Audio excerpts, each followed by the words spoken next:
একটা হাদিসে নবীজি বলছেন, যদি কেউ চুরিও করে, জিনাও করে, কিন্তু শিরক মুক্ত আমল নিয়ে আল্লাহর সামনে দাঁড়ায়, আল্লাহ তাকেও মাফ করে দিবেন ইনশাআল্লাহ।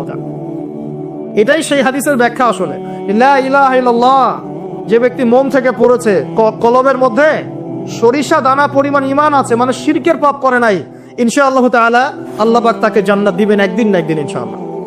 আল্লাহ পাক তাকে শাস্তি দিতে পারেন, মাফ করাতে পারেন, কিছু আযাব দিয়ে হলেও আল্লাহ পাক তাকে জান্নাতে দিবেন ইনশাআল্লাহ তাআলা। এখন প্রশ্ন হচ্ছে, তাহলে সহিহ বুখারীর এই হাদিসটা কেমন? কোন হাদিস? নবী সাল্লাল্লাহু আলাইহি ওয়াসাল্লাম বলছেন, এই হাদিসটা আসছে বুখারীতে 4 বার, একবার না কিন্তু 4 বার। নবীজি বলছেন, কিয়ামতের দিনে, মনোযোগ দেন প্রিয় ভাই, কিয়ামতের দিনে আদম আলাইহিস সালামকে ডেকে আনা হবে। ডেকে বলা হবে, তোমার সন্তান যারা আছে, আদম সন্তান, তাদের মধ্য থেকে তুমি জাহান্নামীদেরকে আলাদা করে ফেল। আদম আলাইহিস সালাম বলবেন, হে আল্লাহ, কতজনকে আলাদা করব? আল্লাহ পাক বলবেন, প্রতি 1000-এ 999 জনকে জাহান্নামের জন্য আলাদা করে দাও। নাউযুবিল্লাহ বলবেন না? প্রতি 1000-এ 999 জনকে জাহান্নামের জন্য আলাদা করে দাও। সহিহ বুখারীতে 4 বার আসে, একবার না, 4 বার। এবার সাহাবীরা কিন্তু একটু বিচলিত হয়ে পড়লেন। তিনি বলেন, ইয়া রাসূলুল্লাহ, তাহলে কিভাবে হবে? নবী সাল্লাল্লাহু আলাইহি ওয়াসাল্লাম বলছেন, আশ্বস্ত হও, জান্নাতীদের কাতার হবে 120টা। কয়টা? 120টা। তার মধ্যে 80টা কাতার হবে আমার উম্মতে মুহাম্মাদের ইনশাআল্লাহ। এবং এই হাদিসটা শোনালেন যে ব্যক্তি এই উম্মতের মধ্যে আল্লাহর সাথে শিরক না করে মারা যাবে, আল্লাহ পাক তাকে মাফ করে দিবেন ইনশাআল্লাহ। তাহলে প্রশ্ন, এত পার্সেন্টেজ, হিউজ পার্সেন্টেজ মানুষ কেন তাহলে জাহান্নামে যাচ্ছে? তাদের আমল নামায় কোন পাপটা থাকতে পারে যার কারণে তারা জাহান্নামে যাচ্ছে? উত্তর দেন দেখি। আল্লাহ পাক কিন্তু বলে দিয়েছেন, আল্লাহ পাক শিরক ছাড়া যে কোনো গুনাহ যাকে ইচ্ছা মাফ করতে পারেন। তাহলে এত বেশি মানুষ কেন জাহান্নামে যাচ্ছে? উত্তর, তাদের আমল নামায় কোন পাপ থাকতে পারে? শিরক। এবার আসেন, ইবলিস এবং তার অনুসারীরা উম্মতে মুহাম্মাদীকে বিভ্রান্ত করার জন্য এই শিরকের একটা ব্যাপক সয়লাব ছড়িয়ে দিয়েছে সমাজের মধ্যে। আমি খুব শর্ট করে বোঝাবো। আরেকটা হাদিস বলবো তার আগে আপনাকে, সেটা হলো, এই উম্মতের 70,000 মানুষ কিন্তু আমার বিনা হিসাবে জান্নাতে যাবে। এই উম্মতের 70,000 মানুষ বিনা হিসেবে জান্নাতে যাবে, যারা 1 নাম্বার পাখি উড়িয়ে ভাগ্য গণনা করে না। যারা পাখির সাথে ভাগ্য গণনা করে, শিরকের সাথে সম্পর্ক আছে কি নাই? আছে। যারা আগুনের শেখা টাকা দিয়ে আগুনের উল্কি অঙ্কন করে চিকিৎসা পদ্ধতি গ্রহণ করে না। যারা হারাম অবৈধ কোনো ঝাড়ফুঁক গ্রহণ করে না, যে তাবিজ কবজ কবিরাজি করে না, কুফরি কালাম করে ঝাড়ফুঁক করছে না, এগুলো করে না। যারা সর্বাবস্থায় আল্লাহর উপর তাওয়াক্কুল করে, 70,000 এমন মানুষ বিনা হিসেবে জান্নাতে যাবে ইনশাআল্লাহ। এটাও মাথায় নেন। এবার সামনে আসেন, ইবলিস এবং তার অনুসারীরা কিভাবে শিরক ছড়িয়েছে? কয়ভাবে? উত্তর, 3 ভাবে। কয়ভাবে? 3 ভাবে। আশ-শিরকু ফিল আকীদা, শিরক ছড়িয়েছে বিশ্বাসের মধ্যে। যেমন কিছু মানুষ বিশ্বাস করে এখনো এই যুগে, এবং এই যুগেরও এদের সংখ্যা বেশি, তারা বিশ্বাস করে যে আল্লাহ এই মহাবিশ্ব সৃষ্টি করেন নাই, এই মহাবিশ্ব সৃষ্টি হয়েছে বিগ ব্যাং থেকে।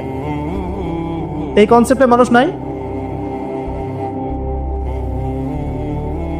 কুরআনে সূরা আম্বিয়ার মধ্যে একটা কথা আছে, আওয়ালাম ইয়ারাল্লাযীনা কাফারু আন্না আস-সামাওয়াতি ওয়াল আরদা কানাতা রাতকান ফাফাতাকনাহুমা। আল্লাহ পাক বলছেন, কাফেররা কি লক্ষ্য করে দেখে না যে আসমান সমূহ এবং জমিন একটা বিন্দুর মধ্যে ছিল একত্রিত, আমি এটাকে বিচ্ছিন্ন করে দিয়েছি। যদি তারা বলেও যে বিগ ব্যাং থেকে সব সৃষ্টি হয়েছে, আমরা বলবো এই বিগ ব্যাং এর স্রষ্টা হচ্ছেন আল্লাহ রাব্বুল আলামিন। কথা বুঝতে পারছেন? তো এই যে চিন্তা ওদের যে আল্লাহ বলতে কেউ নাই, এটা শিরক কিনা? কেউ কেউ চিন্তা করছে যে আল্লাহ আছেন, আরো উপাস্য আছে, যেমন আল্লাহ, তার সন্তান নাউযুবিল্লাহ ঈসা আলাইহিস সালাম এবং পবিত্র আত্মা রুহুল কুদুস। এই সংখ্যায় লোক আছে কি নাই? এদের সংখ্যা কত বিশ্বে? 300-400 কোটি হবে কিনা? না না, আরো কম হবে, হয়তো বেশি বলে ফেলছি। মানে কোটি তো হবেই, 100 কোটির তো বেশি হবে নাকি? সারা বিশ্বে মুসলিমদের সংখ্যা বেশি না খ্রিস্টানদের? খ্রিস্টানদের মধ্যে 1 শ্রেণীর খ্রিস্টান, তারা সবাই বলে না, 1 শ্রেণীর খ্রিস্টান বলে যে আল্লাহ 3 জন, 3 ইলাহ বিশ্বাস, 3 খোদায় বিশ্বাস করে। এই কয়েকদিন আগে বলেছি আমরা, কি নাউযুবিল্লাহ বলেছে, মেরি ক্রিসমাস বলেছে না, 25শে ডিসেম্বর। এবং মুসলিমরাও এর সাথে একাত্মতা প্রকাশ করেছে। আস্তাগফিরুল্লাহ ওয়া আতুবু ইলাইহি। সূরা মারিয়ামে আল্লাহ পাক বলছেন, তারা এমন একটা কথা বলে, ওয়াকালু ইত্তাখাযাল্লাহু ওয়ালাদা, তারা বলে আল্লাহ সন্তান গ্রহণ করেছেন। নাউযু বিল্লাহ, লাকাদ জিতুম শাইআন ইদ্দা তাকাদু আস-সামাওয়াতু ইয়াতাফাত্তারনা মিনহু ওয়া তানশাক্কুল আরদু ওয়া তাখিরুল জিবালু হাদ্দা। আল্লাহ পাক বলেন, কথার ওজনগুলো দেখেন। আল্লাহ পাক বলছেন, যখন তারা বলে যে আল্লাহ সন্তান গ্রহণ করেছে, তখন আসমান নিজেই ফেটে পড়তে চায়, জমিন নিজেই চৌচির হতে চায়, এবং পাহাড়গুলো নিজেই থরথর করে কেঁপে ভেঙে পড়তে চায়। কিন্তু আল্লাহ পাক এদেরকে ক্ষমতা দিতেন, যে ইচ্ছা স্বাধীনতা দিতেন, হ্যাঁ করো, তাহলে আসমান ফেটে পড়তো। এখন যখন আমরা বলছি যে মেরি ক্রিসমাস, আসমান ফেটে পড়তো। একদিন 25 ডিসেম্বর ছিল, ওই দিন আমি আবার এয়ারে ফ্লাইও করছিলাম, সম্ভবত কক্সবাজার যাচ্ছি প্রোগ্রাম। তো দেখি যে বিমানের মধ্যেই বলা শুরু করলো যে লেডিজ এন্ড জেন্টলম্যান, হ্যাঁ ladies and gentleman, welcome to our flight, এগুলো বলছে। বলার পরে বলছে যে মেরি ক্রিসমাস, সবাইকে ক্রিসমাসের আন্তরিক শুভেচ্ছা। তখন আল্লাহর কসম আমার মনে হচ্ছিল যে এখন মনে হয় প্লেনটা ভেঙে পড়ে যাবে আসমান থেকে, কারণ আমি একটা জানি। আল্লাহ পাক বলছেন সূরা মারিয়ামের শেষের দিকে পড়ে দেখেন, আল্লাহ পাক বলছেন ওয়াকালু ইত্তাখাযার রহমানু ওয়ালাদা, তারা বলে রহমান সন্তান গ্রহণ করেছেন। আউযু বিল্লাহ। তাকাদু আস-সামাওয়াতু ইয়াতাফাত্তারনা মিনহু, এই কথা শুনে আসমান ফেটে পড়তে চায়। ওয়া তানশাক্কুল আরদ, জমিন চৌচির হতে চায়। ওয়া তাখিরুল জিবালু হাদ্দা, পর্বত ফেটে পড়তে চায়, চৌচির হতে চায়। সুবহানাল্লাহ। লাকাদ জিতুম শাইআন ইদ্দা, তোমরা একটা চরম রকম ভয়ঙ্কর মিথ্যা প্রতারণাপূর্ণ কথা নিয়ে এসেছো। যখন বলছে কেউ মেরি ক্রিসমাস, তার মানে সে স্বীকার করছে যে 25শে ডিসেম্বরে আল্লাহ পাক ঈসা আলাইহিস সালামকে জন্ম দিয়েছেন। আউযু বিল্লাহ। তাই কি না? বুঝতে পারেন না কথা? আর আমরা নামাজে বলছি লাম ইয়ালিদ ওয়া লাম ইউলাদ কুল হুয়াল্লাহু আহাদ আল্লাহুস সামাদ। লাম ইয়ালিদ, তিনি কাউকে জন্ম দেন নাই, ওয়া লাম ইউলাদ, তাকেও কেউ জন্ম দেয়নি, ওয়া লাম ইয়াকুল লাহু কুফুয়ান আহাদ। একবার এই সূরা পড়লে কোরআনের 3 ভাগের 1 ভাগ পড়ার নেকি হয়ে যায়। 3 বার পড়লে 1 খতম কোরআনের নেকি হয়ে যায়। এমনি এমনি হয় না, কারণ কোরআনের 3 ভাগের 1 ভাগ হচ্ছে আল্লাহর তাওহীদ। কোরআনের 3 ভাগের 1 ভাগ কি? আল্লাহর তাওহীদ। এই যে 3 ভাগের 1 ভাগ, আর 1 ভাগ হচ্ছে হুকুম আহকাম, কি করবে কি করবে না। আর 1 ভাগ হচ্ছে হিস্ট্রি, ইতিহাস, কি হয়েছে এই পর্যন্ত বিশ্বে। কোরআন 3 ভাগে ভাগ করতে পারবেন আপনি। প্রিয় ভাইরা, এটা শিরক কিনা? এবং কোটি কোটি মানুষ কি এই শিরকে বিশ্বাস করে কিনা? এখন ওই সমাজে গিয়ে যদি আপনি বলেন সামাজিকতার খাতিরে মেনে নিচ্ছি যে এটা শিরক, তারপরে আমি আপোষ করলাম, চলবে? এখন কিছু মানুষ সামাজিকতার দোহাই দেয়। সামাজিকতা কোন সমাজে?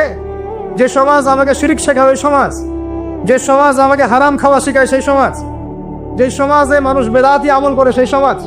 কোন সমাজের পূজা করবেন? কোন সমাজের ইত্তেবা করবেন? যেই সমাজ নবী সাল্লাল্লাহু আলাইহি ওয়াসাল্লামের আদলে গড়া সমাজ, সেই সমাজের আমরা তাবেদারি করবো ইনশাআল্লাহ। আর যেই সমাজ জাহেলিয়াতের আদলে গড়া, সেই সমাজের তাবেদারি করতে হবে। আল্লাহ পাক বোঝার তৌফিক দান করেন। তো এই যে কিছু মানুষ এখানে শিরক করছে, তারপর কিছু মানুষ কি বলছে যে গ্রহ নক্ষত্র চন্দ্র সূর্যের উপাসনা করা যায়, করছে না মানুষ? কিছু মানুষ কবর পূজা করছে কিনা? করছে কিনা? কিছু মানুষ মাজারের পূজা করছে কিনা? কিছু মানুষ মৃত ব্যক্তির কাছে নজর মানত করে কিনা? কিছু মানুষ মৃত ব্যক্তির কাছে যে কুরবানি জবাই করে কিনা? কিছু মানুষ এই যে জাদুবিদ্যার চর্চা করছে কিনা? তারপরে যে ভাগ্য গণনা করছে কিনা রাশিফল দেখে? কিছু মানুষ টিয়া পাখির মাধ্যমে ভাগ্য গণনা করছে কিনা? প্রত্যেকটা রন্ধ্রে রন্ধ্রে শিরক। প্রথম শিরক হচ্ছে আকীদার, বিশ্বাসের। আল্লাহ ছাড়া কেউ সন্তান দিতে পারে বিশ্বাস করলে শিরক। আল্লাহ ছাড়া কেউ আমাকে পরকালে বাঁচাবে বিশ্বাস করলে শিরক। আল্লাহ ছাড়া কেউ আমাকে ভালো করতে পারে বিশ্বাস করলে শিরক। খারাপ করতে পারে বিশ্বাস করলে শিরক। আল্লাহ ছাড়া কেউ উপকার অপকার করতে পারে বিশ্বাস করলে শিরক। আল্লাহ থেকে সব হয়, এই কনসেপ্টের বাইরে গেলেই শিরক হয়ে যাবে। সবকিছু কার থেকে হয়? তো এই যে লা ইলাহা ইল্লাল্লাহ একটা আকীদার বিষয়ে, প্রথমে আকীদার মধ্যে শিরক ঢুকেছে, একটা শিরক ঢুকেছে আমলের মধ্যে। আশ-শিরকু ফিল আমাল, আমলগুলোর মধ্যে। কিরকম? এই যে আল্লাহ বাদ দিয়ে অন্য কাউকে সিজদা করা, আল্লাহ বাদ দিয়ে অন্য কারোর জন্য নজর মানত করা, আল্লাহ বাদ দিয়ে অন্য কারোর জন্য যে আপনি কুরবানি করছেন, হ্যাঁ আল্লাহ ছাড়া অন্য কারোর কাছে দোয়া করছেন, সবই শিরক। এই যে আপনি হাতের মধ্যে একটা বালা পরে আছে, বালাটা খুলতে বললে খোলেন না। কেন খোলেন না? আপনার ধারণা এটা খুলে ফেললে আপনার ক্ষতি হবে, রোগ আর ভালো হবে না। এই যে আকীদা, শিরকি আকীদা, শিরকি আকীদা, টাটকা শিরকি আকীদা। যদি মনে করেন যে এটা খুললে, এই যে আংটি একটা পরেছেন, মনে করেন এই নিয়াতে পরে থাকেন যে এই আংটি পরার পরে আমার রোগ ভালো হবে, টাটকা শিরক এটা। এমনি যদি পড়েন সৌন্দর্য বর্ধনের জন্য পড়েছি, কোনো সমস্যা নাই, ইন্নামাল আমালু বিন্নিয়াত। কিন্তু যদি এই নিয়াতে পড়েন এই আংটিটা পড়লে আমার রোগটা ভালো হবে, খুললে আর রোগ ভালো হবে না, ব্যাস ঠিক হয়ে গেছে। তারপরে বিয়ে হচ্ছে না, তাবিজ করতেছে, তাবিজ করলে বিয়ে হবে, শিরক হয়ে গেল। আবার একজন একজনকে ভালোবাসে, অবৈধ ভালোবাসা, বৈধটা না অবৈধটা, এখন তার আবার বিয়ে ঠিক হয়েছে এক জায়গায়, এই বিয়ে সে ভাঙাবে, কবিরাজের কাছে গিয়ে বিয়ে ভাঙানি করতেছে, চালাচালি করতেছে, নকশা আঁকতেছে, করে না? স্বামী স্ত্রীর কথা শোনে না, স্ত্রী চলে গেছে কবিরাজের কাছে, গিয়ে বলছে আমার স্বামী আমার কথা শোনে না, তাবিজ করবো, তাবিজ দেন। স্বামী ঘুমায়, বালিশের নিচে দেখে তাবিজ। আছেন এরকম কুফরি কালা? সবই সে। কেউ জাদুবিদ্যার চর্চা করতেছে মানুষ এখন, এবং বিশ্বাস করেন আমি একটা নিউজ দিই আপনাদেরকে, এখন বিশ্বের একটা অংশের মানুষ সত্যি সত্যি ব্ল্যাক ম্যাজিক বা কালো জাদু করে। ব্ল্যাক ম্যাজিক বা কালো জাদুর চর্চা হচ্ছে, আবার নতুন করে বিশ্বে কালো জাদুর চর্চা হচ্ছে, এবং এর সাথে কিন্তু জিউসরা সম্পৃক্ত আছে। কারা সম্পৃক্ত? ওই যে যারা প্যালেস্টাইন কেড়ে নিয়েছে ওরাও সম্পৃক্ত আছে। তো খেয়াল রাখতে হবে এগুলো থেকে বাঁচার জন্য কি করব? বাঁচার জন্য প্রতিদিন 5 ওয়াক্ত নামাজ, পবিত্র অবস্থায় থাকার চেষ্টা করা, সকাল সন্ধ্যার মাসনুন দোয়া কালামগুলো পড়বেন হিসনুল মুসলিম বই থেকে, আর এই যে আপনার কোরআন তেলাওয়াত, ডেইলি একটু করে কোরআন তেলাওয়াত করলে ইনশাল্লাহ এই ধরনের চোখ লাগা, বদনজর, জাদুটোনা সবকিছু পরাজিত হয়ে যাবে ইনশাআল্লাহ তাআলা। বহু মানুষ জিনের উপাসনা শুরু করেছে, হ্যাঁ জিন তাবে করছে, জিনকে দিয়ে কাজ করাচ্ছে। এগুলো তো সায়েন্স বিশ্বাস করে না, করে? জিন জাতির অস্তিত্ব আছে কি নাই? ওমা খলাকতুল জিন্না ওয়াল ইনসা, আল্লাহ পাক বলছেন ওমা খলাকতুল জিন্না ওয়াল ইনসা, আমি জিন আর মানুষকে সৃষ্টি করেছি কি জন্যে? ইল্লা লিয়াবুদুন, আমার ইবাদত করার জন্য। আমাদের সবার সাথেই একটা করে শয়তান জিন আছে, আছে না নাই? আছে। বাথরুমে যান না, বাথরুমে যাওয়ার সময় কি দোয়া পড়েন? আল্লাহুম্মা ইন্নী আউযু বিকা মিনাল খুবসি আর খাবাইস, মানে কি? খুবসি আর খাবাইস মানে কি? দুষ্ট নোংরা জিন শয়তান। তো সুলাইমান আলাইহিস সালামের যুগ থেকে জাদুবিদ্যার চর্চা চলে আসছে, এবং আমাদের নবী মুহাম্মদ সাল্লাল্লাহু আলাইহি ওয়াসাল্লামকেও কিন্তু জাদু করা হয়েছিল, জানেন না? আমাদের নবী সাল্লাল্লাহু আলাইহি ওয়াসাল্লামের মাথার চুল মোবারককে নিয়ে জাদু করেছিল এক ইহুদি মহিলা, ঠিক আছে? এই জাদুর অস্তিত্ব ছিল একটা কূপের নিচে। আলী রাদিয়াল্লাহু আনহু গিয়ে সেটাকে খুঁজে বের করেন, রাসূল সাল্লাল্লাহু আলাইহি ওয়াসাল্লামের সামনে ওটা ধ্বংস করে দেওয়া হয়। এরপরে এই সময় নাজিল হয় কুল আউযু বিরাব্বিল ফালাক মিন শাররি মা খালাক ওয়া মিন শাররি গাসিকিন ইযা ওয়াকাব ওয়া মিন শাররিন নাফাসাতি ফিল উকাদ। এটা হচ্ছে জাদুর আয়াত, ওয়া মিন শাররিন নাফাসাতি ফিল উকাদ ওয়া মিন শাররি হাসিদিন ইযা হাসাদ। এবার নাজিল হয় কুল আউযু বিরাব্বিন নাস মালিকিন নাস ইলাহিন নাস মিন শাররিল ওয়াসওয়াসিল খান্নাস আল্লাযী ইউওয়াসওয়িসু ফি সুদুরিন নাস মিনাল জিন্নাতি ওয়ান নাস। এই সূরা দুটো নাজিল হয় এই ঘটনার প্রেক্ষিতেই। আমরা তো শানে নজুল অনেকে জানি না, তো এইগুলো এখন শিরকি আকীদা আমাদের সমাজে চলছে। আবার একটা কি, কথার মধ্যে শিরক চলছে, কথা। আমরা বলছি আমরাই সমস্ত ক্ষমতার অধিকারী, বলছে কি না? এরকম কথা শোনা যায় না? আর তাবারাকাল্লাযী বিয়াদিহিল মুলক মানে কি? বরকতময় সেই সত্তা যার হাতে সমস্ত ক্ষমতা, রাজত্ব। তাবারাকাল্লাযী বিয়াদিহিল মুলক, তিনি বরকতময় সত্তা যার হাতে সমস্ত ক্ষমতা। আমরা বলি লা হাওলা ওয়ালা কুওয়াতা ইল্লা বিল্লাহ, কোনো শক্তি সামর্থ্য নাই কে ছাড়া? আল্লাহ ছাড়া। আর আমরা এদিকে বলছি সমস্ত ক্ষমতা আমাদের হাতে। এটা কি শিরক হচ্ছে না? শিরক হচ্ছে। আমরা বলি, অনেক সময় বলে ফেলি, ভাই কেমন আছেন? হ্যাঁ ভাই আপনার দোয়ায় ভালো আছে। আপনি কি আমার দোয়ায় ভালো আছেন? আপনাকে বলতে হবে যে আলহামদুলিল্লাহ, আল্লাহর ইচ্ছায়, অতঃপর আপনার দোয়ায় ভালো আছে। কথা খুব সাবধানে, আলহামদুলিল্লাহ আল্লাহর ইচ্ছায় এবং অতঃপর আপনার দোয়ায় ভালো আছে। অতঃপর বলতে হবে, অতঃপর, এবং না, অতঃপর। বলছে মা কেমন আছে? ভালো আছে, ডাক্তার ভালো ছিল, না হলে মাকে বাঁচানো যেত না, ব্যাস শিরক হয়ে গেল। বলছে নৌকাটা ডুবে যাচ্ছিল, মাঝি ভালো ছিল, না হলে নৌকা ডুবে যাইত। ড্রাইভারটা ভালো ছিল, না হলে রাস্তা নির্ঘাত অ্যাক্সিডেন্ট হতো।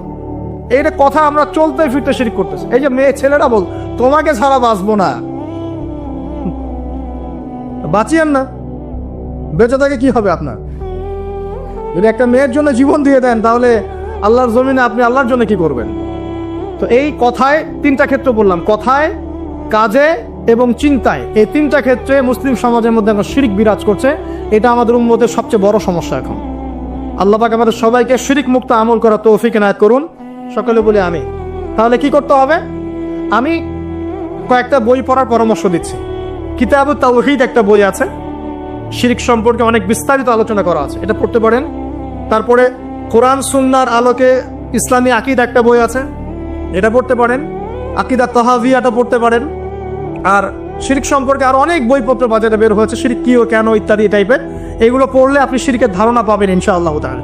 আল্লাহ পাক আমাদের সবাইকে শিরক মুক্ত আমল করার তৌফিক ইনায়াত করুন, সকলেই বলি আমিন। আর একটা কথা বলি শিরক সম্পর্কে, সেটা হলো আধুনিক সময়ে কিন্তু নতুন একটা শিরক চালু হয়েছে, এটা শুনে রাখেন। সেটা কি? আল্লাহর যত হালাল আছে এগুলোকে মানুষ হারাম করছে দিন দিন, আর আল্লাহ পাকের হারামগুলোকে হালাল করছে দিন দিন। এটা কিন্তু একটা শিরকি আকীদা, এটাও কিন্তু শিরক, জানেন? ইত্তাখাযু আহবারহুম ওয়া রুহবানাহুম আরবাবা মিন দুনিল্লাহ, তারা ধর্ম নেতা এবং সমাজ নেতাদেরকে রবের আসনে বসিয়েছিল। এখন আদী ইবনে হাতেম তিনি বলছেন রাদিয়াল্লাহু আনহু, আমরা তো আমাদের ধর্মনেতা বা সামাজিক নেতাদের তো পূজা করি না। তখন নবী সাল্লাল্লাহু আলাইহি ওয়াসাল্লাম বলছেন, তারা কি আল্লাহর হালালকে হারাম করে দেয় না? তোমরা কি তা মেনে নাও না? আবার তারা কি আল্লাহর হারামকে হালাল করে ফেলে না? তোমরা কি তা মেনে নাও না? তখন তিনি বলছেন, বেলা ইয়া রাসূলুল্লাহ, এটা তো আমরা করি। তখন নবী সাল্লাল্লাহু আলাইহি ওয়াসাল্লাম বলছেন, তিলকা ইবাদাতুহুম, এটাই তো ওদের ইবাদত করা। কেউ যদি আল্লাহর হালালকে হারাম করে আর আমরা তা মেনে নেই, আমরা ওদের ইবাদত করছি। কেউ যদি আল্লাহর হারামকে হালাল করে নেয়, হালালকে হারাম করে নেয়, আমরা তার কথা মেনে নেই, তাহলে আমরা তার ইবাদত করছি। আল্লাহ পাক আমাদেরকে এই ধরনের শিরক থেকে বাঁচার তৌফিক দান করলেন। আর একটা সমস্যা বলে শেষ করছি, উম্মার মানে দুর্দশার অন্যতম একটা কারণ, সেটা হলো বেদাত। এটুক বলে একটু বসেন, 10 মিনিট সময় নেব, এটা একটা ইম্পর্টেন্ট টপিক, এটা একটু বুঝতে হবে, খুব ইম্পর্টেন্ট।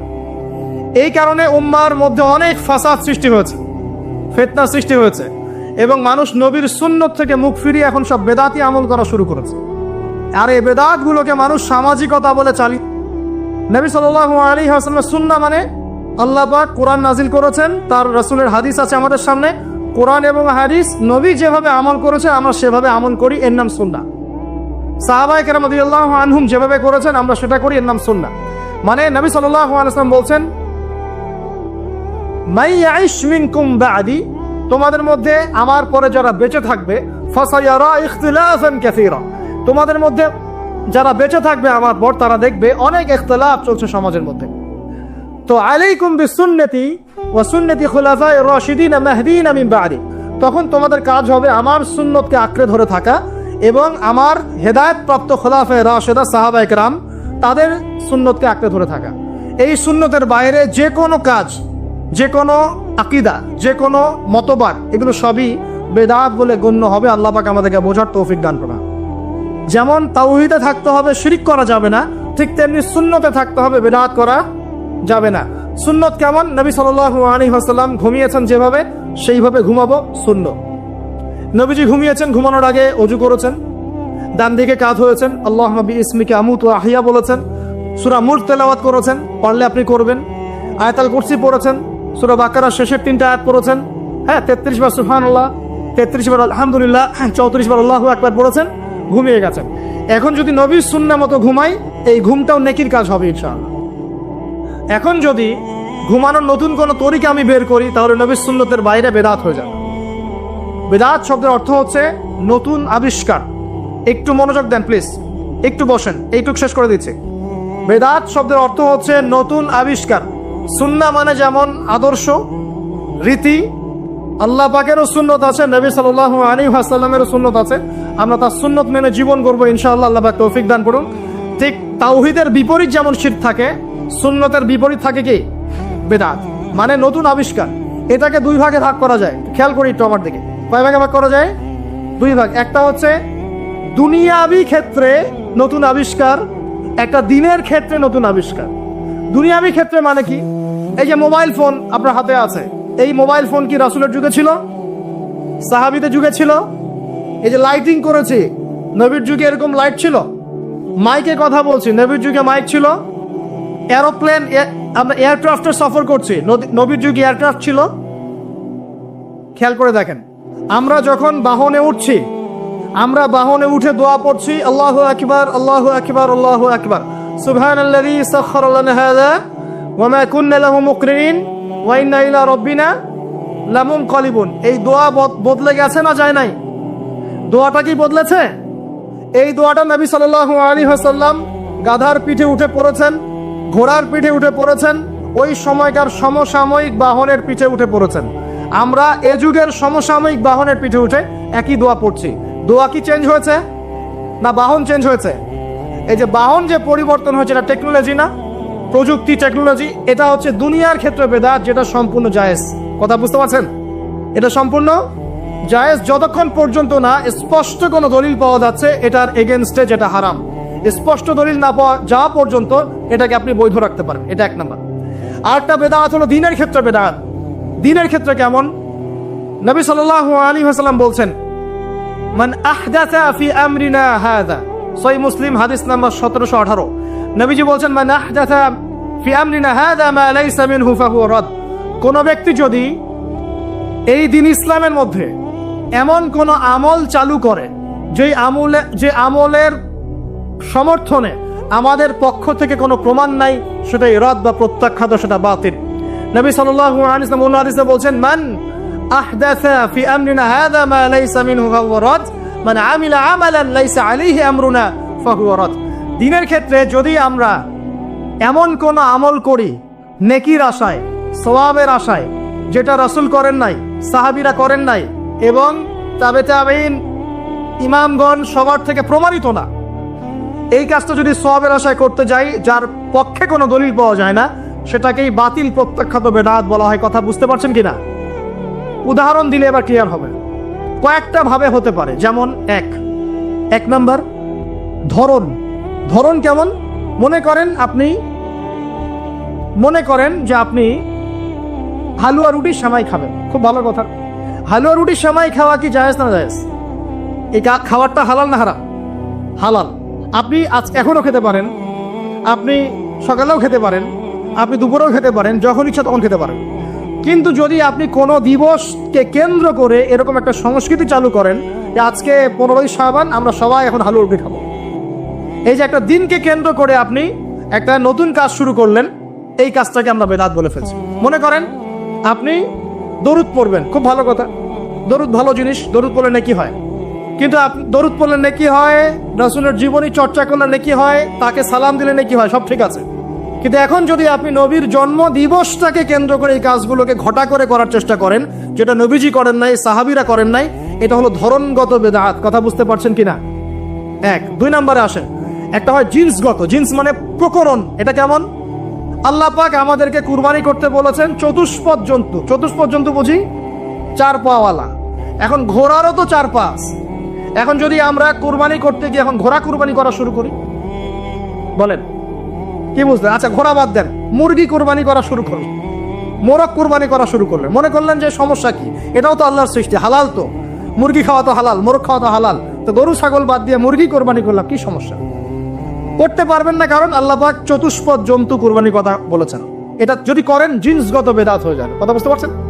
3 নাম্বার একটা হচ্ছে যেটাকে আমরা বলি আদাদ বা সংখ্যাগত। যেমন আল্লাহ পাক বলেছেন এশার নামাজ পড়তে 4 রাকাত, ফরজ নামাজ কয় রাকাত? 4 রাকাত। কেউ যদি মনে করে এখন না নামাজ খুব ভালো কাজ, নামাজ পড়লে নেকি হয়, তো 4-এর জায়গায় আমি 5 রাকাত পড়বো, কি হবে? ফজরের নামাজ 2 রাকাত ফরজ। আর কেউ যদি মনে করে নামাজ তো খুব ভালো জিনিস, ভালো কাজ, বলে কি সমস্যা, নামাজ তো পড়লে নেকি হয়, 2 রাকাত পড়লে নেকি হয়, 4 রাকাত পড়লে আরো বেশি নেকি হয়। আর 4 রাকাত পড়া শুরু করলো, কি হবে? গ্রহণযোগ্য না বাতিল? এটা হলো আপনার এই যে সংখ্যাগত একটা বেদাত হয়ে গেল। কথা বুঝতে পারছেন? আরেকটা হচ্ছে আপনার স্থানগত বেদাত। স্থানগত কেমন? তাওয়াফ করতে হয় কোথায়? মাতাফে। কোথায় তাওয়াফ করে? মাতাফে। হজ করে কোথায়? আরাফার মাঠে। আমরা যদি মনে করি না আজকে আমরা লাঙ্গলকোটে হজ করব, এখানে একটা কাবা বানাবো, এখানেই হজের সব সিস্টেম করব, এখানেই তাওয়াফ হবে, এটা হবে কি? স্থানগত বাতিল একটা কাজ, স্থানগত বেদাত। তাওয়াফ করতে হয় মাতাফে। মাতাফে অনেক ভিড়, তাওয়াফ করার জায়গা নাই। কেউ মনে করলো না আমি হারাম শরীফের পিছন দিক থেকে তাওয়াফ করে আসি, 7 বার চক্কর দিয়ে আসে, হবে স্থানগত বেদাত। এরকম করে সংখ্যাগত, ধরনগত, স্থানগত, প্রকরণগত বেদাত হতে পারে। আবার পদ্ধতিগত হতে পারে, কাইফিয়াত। যেমন ওযু করতে হয়, প্রথমে বিসমিল্লাহ বলেন, এই যে হাত ধুচ্ছেন, কুলি করছেন, নাকে পানি দিচ্ছেন, তাই না? তারপরে কোনোই ধুচ্ছেন, আস্তে আস্তে পা ধুচ্ছেন। এখন আপনি চিন্তা করলেন যে ওযু তো ওযুই, হাত ধোয়া পা ধোয়া নিয়েই কথা, আমি আগে পাটা ধুই, তারপরে মাথা মাসা করি, তারপরে হাত ধুবো কোনোই পর্যন্ত, তারপরে কুলি করে ওযু মাশাআল্লাহ সারা। পদ্ধতি নতুন বানালেন, এটা কি হবে? পদ্ধতিগত বেদাত। কেন করে মানুষ? অজ্ঞতাবশত, হঠকারিতা বশত, দলিল না থাকার কারণে, জাল দলিল পেশ করার কারণে। কেন মানুষ করে? মানুষ করে দুনিয়ার স্বার্থগত কারণে, লৌকিকতার কারণে, মানুষকে সন্তুষ্ট করার কারণে। কি পরিণতি হবে? 2-4টা হাদিস বলে শেষ করছে। একটু শোনেন, নবী সাল্লাল্লাহু আলাইহি ওয়াসাল্লাম বলছেন, আমি সবার আগে হাউজে কাউসারে যাব, যাওয়ার পরে আমি তোমাদের জন্য অপেক্ষা করতে থাকবো, আর মানুষ আমার সামন দিয়ে চলে যাবে। মান মাররা আলাইয়া শারিবা, যে আমার সামন দিয়ে যাবে সে এই হাউজে কাউসারের পানি পাবে আমার কাছে। ফামান শারিবা লাম ইয়াজমা আবাদা, কেউ যদি একবার পান করে সে কখনো পিপাসার্ত হবে না। হাউজে কাউসারের পানি হবে মধুর চেয়ে মিষ্টি, দুধের চেয়ে সাদা। একবার পান করলে আর কখনো পিপাসার্ত হবে না। এবার নবী সাল্লাল্লাহু আলাইহি ওয়াসাল্লাম বলছেন, খেয়াল করেন, নবীজি বলছেন, সুম্মা ইউহালু বাইনি ওয়া বাইনাকুম, এরপর আমার এবং তাদের মাঝখানে হঠাৎ একটা পর্দা পড়ে যাবে। আমি বলবো, ইন্নাহুম মিন্নি, তারা তো আমার উম্মত। পর্দা কেন পড়ে গেল? কেন পর্দা পড়ে গেল? নবী সাল্লাল্লাহু আলাইহি ওয়াসাল্লামকে বলা হবে, ইন্নাকা লা তাদরি, ইন্নাকা লা তাদরি, হে নবী আপনি জানেন না, মা আহদাসু বা'দাক, তারা আপনার ইন্তেকালের পরে দিনের মধ্যে কত নতুন নতুন বেদাত, আমল এবং আকীদা চালু করেছিল, আপনি জানেন না। নবীজি তখন বলবেন, সুখখান সুখখান, দূর হয়ে যাও, দূর হয়ে যাও, লিমান গায়্যারা বা'দি, যারা আমার পরে দিনকে পরিবর্তন করেছো তারা এখান থেকে দূর হয়ে যাও। অন্য হাদিসে আসছে, নবী সাল্লাল্লাহু আলাইহি ওয়াসাল্লাম বলেন, মান আহদাসা হাদাসান, কেউ যদি কোনো বেদাত করে, ওয়া আওয়া মুহদিসান, এবং বেদাতিকে সম্মান করে আশ্রয় দেয়, সে যেন ইসলাম ধ্বংস করার কাজে সাহায্য করে। এক হাদিসে বলছেন, ফাআলাইহি লানাতুল্লাহি ওয়া মালাইকাতিহি ওয়ান নাসি আজমাইন, কেউ যদি বেদাত করে, বেদাতিকে আশ্রয় দেয়, তাকে সম্মান করে, তার উপরে আল্লাহ এবং তার ফেরেশতা এবং পুরো মানব জাতির লানত অভিশাপ আছে। আরেক হাদিসে নবীজি বলছেন, 3 জন ব্যক্তি আসছে তার আমল দেখতে। আমল দেখে একজন বলছে, নবীজির আমল তো কম মনে হচ্ছে, নবীজির আমল দেখলে আমাদের চলবে না। কদ গুফিরা লাহু মা তাকাদ্দামা মিন যামবিহি ওয়া মা তাআখার, নবীজির আগের পরে সব গুনাহ মাফ, তার আমল দেখলে আমাদের চলবে না। ফাইন্নাহুম তাকাল্লুহা, আমলকে তার অল্প মনে করলো। একজন বলছে, আম্মা আনা, আমি ফাউসাল্লি লাইলান আবাদা, আমি সারা রাত নামাজ পড়বো, আমি ঘুমাবো না। আরেকজন বলছে, আনা আসুমুদ দাহরা ওয়ালা আফতির, আমি বছরে প্রত্যেকদিন রোজা রাখবো, কোনোদিন রোজা ভাঙবো না। আরেকজন বলছে, আনা আ'তাজিলুন নিসা, আমি মহিলাদেরকে ত্যাগ করলাম, ওয়ালা আতাজাওয়াজু আবাদান, আমি কোনোদিন বিবাহ শাদী করব না। এবার নবী সাল্লাল্লাহু আলাইহি ওয়াসাল্লাম এসে বলছেন, আনতুম কুলতুম কাযা ওয়া কাযা, তোমরা কি এরকম এরকম কথা বলছিলে? তখন সাহাবীরা বলেন, হ্যাঁ ইয়া রাসূলুল্লাহ, আমরা এরকম কথা বলছিলাম।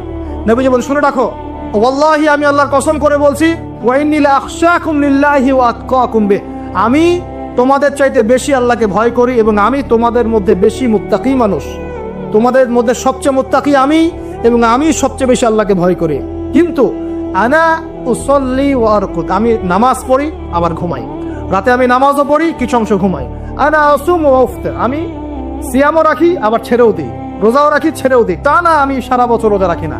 আনা আতাজাওয়াজু নিসা, আমি যে বিয়ে শাদী করেছি, আমার স্ত্রীরা আছে, আমার একাধিক স্ত্রী আছে। ফামান, শোনেন, ফামান রাদিবা আন সুন্নতি, নবীজি বলছেন, কেউ যদি আমার এই সুন্নত থেকে মুখ ফিরিয়ে নেয়, ফামান রাদিবা আন সুন্নতি, কেউ যদি আমার সুন্নত থেকে মুখ ফিরায়, মানে বেদাতি আমল চালু করে, তাহলে কি? ফামান রাদিবা আন সুন্নতি ফালাইসা মিন্নি, সে আমার উম্মতের অন্তর্ভুক্ত না, 1% না। আমাদের দেহের মধ্যেই যে রূহটা আছে, এই রূহটার কি কোনো ব্যাখ্যা করতে পারা গেছে? রূহটা কেমন, কঠিন না তরল না বায়বীয়, ব্যাখ্যা করা গেছে? ইয়াসআলুনাকা আনির রূহ কুলির রূহু মিন আমরি রাব্বি ওয়া মা উতীতুম মিনাল ইলমি ইল্লা কলিলা, আল্লাহ পাক বলছেন, হে নবী, তারা তোমাকে রূহ সম্পর্কে জিজ্ঞাসা করে, আত্মা সম্পর্কে জিজ্ঞাসা করে, তুমি বলে দাও এটা তোমার রবের আদেশ মাত্র, রবের আদেশে এসেছে, আদেশেই চলে যাবে, আর এ বিষয়ে তোমাদেরকে বেশি জ্ঞান দেয়া হয় নাই। তাহলে এই জ্ঞান কি দেয়া হয়েছে আমাদেরকে? জ্ঞান দেয়া হয় না। আর জ্ঞান কি আমরা নিজেরাই প্রডিউস করি না আল্লাহ পাক জ্ঞান দেন? কোনটা? আল্লাহ পাক কি বলছেন? আল্লামাল ইনসানা মা লাম ইয়ালাম, মানুষকে আল্লাহ পাক সেই জ্ঞান শিক্ষা দিয়েছেন যা মানুষ জানতো না। তার মানে সৃষ্টিগতভাবে আমরা জ্ঞানী ছিলাম না। আদম আলাইহিস সালামকে সৃষ্টি করে আল্লাহ পাক কি করছেন? ওয়া আল্লামা আদামাল আসমা কুল্লাহা, আমি আদমকে সৃষ্টি করে তাকে সমস্ত নাম শিক্ষা দিয়েছি, আল্লাহ পাক বলছেন। আদম আলাইহিস সালাম কি সৃষ্টিগতভাবে জ্ঞানী ছিলেন, নাকি আল্লাহ পাক তাকে জ্ঞানী করেছেন? কোনটা? আল্লাহ পাক জ্ঞানী করেছেন। সো জ্ঞান কার পক্ষ থেকে আসে?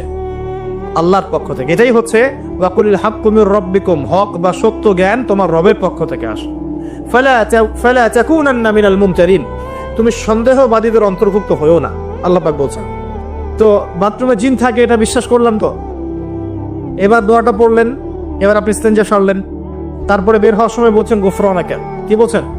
গুফরান। আরেকটা দোয়া আছে, আলহামদুলিল্লাহিল্লাযী আযহাবা আনিল আযান ওয়া আফানি গুফরানাকা।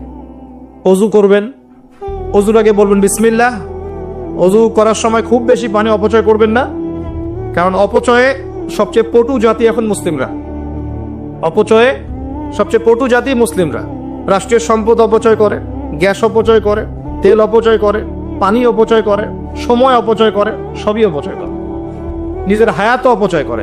এই তরুণ যুব সমাজ নিজের হায়াত অপচয় করে, অপচয় করে না? অনলাইন কত হায়াত খেয়ে ফেলছে আমাদের।